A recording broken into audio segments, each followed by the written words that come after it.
Trump लिख रहे हैं ट्रुथ सोशल पर कि I am dealing with the poisoning of America and the poisoning of America caps letter में है. What does this mean when Putin is about to land on red carpet?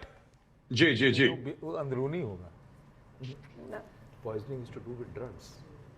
Ji, it's I think what Donald Trump is saying is that ये जो poisoning के बारे में बात कर रहे हैं, इमिग्रेंट्स के बारे में, फेंटेनल ड्रग्स हैं, कोकेन है, इन सब के बारे में बात कर रहे हैं. I don't think he is referring to Vladimir Putin coming to India, but ये मेरा एनालिसिस है. जी, और आप क्या कहना चाहते हैं? पुतिन का आना कितना स्ट्रांग और बड़ा मैसेज है वर्ल्ड ऑर्डर के लिए, डोमेस्टिक पॉलिटिक्स के लिए? बहुत जबरदस्त. पूरा इसने कंपस घुमा दिया पूरी दुनिया का.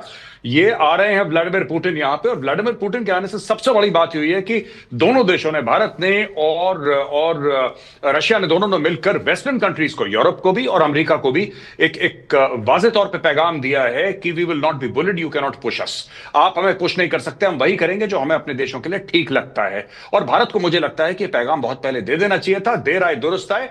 आई welcome President Putin to India. बहुत अच्छा लगा.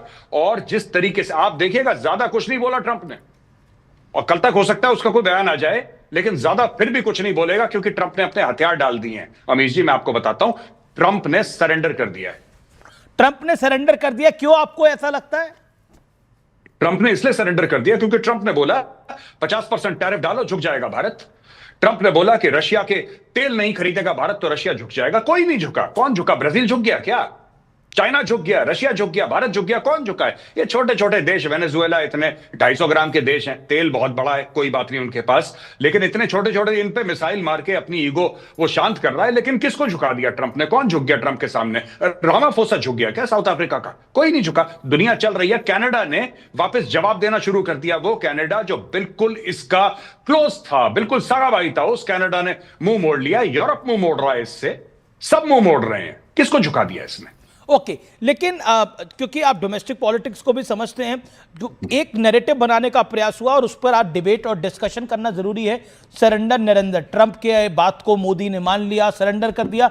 डू यू थिंक उस बिहार के इलेक्शन के नतीजों ने तो बहुत चीजों पर विराम लगाया, लेकिन प्रेसिडेंट पुतिन के भारत आने के लिए, भारत आ गए हैं, प्रधानमंत्री उनको रिसीव कर रहे हैं, उसने बाकी चीजों पर भी विराम लगा दिया?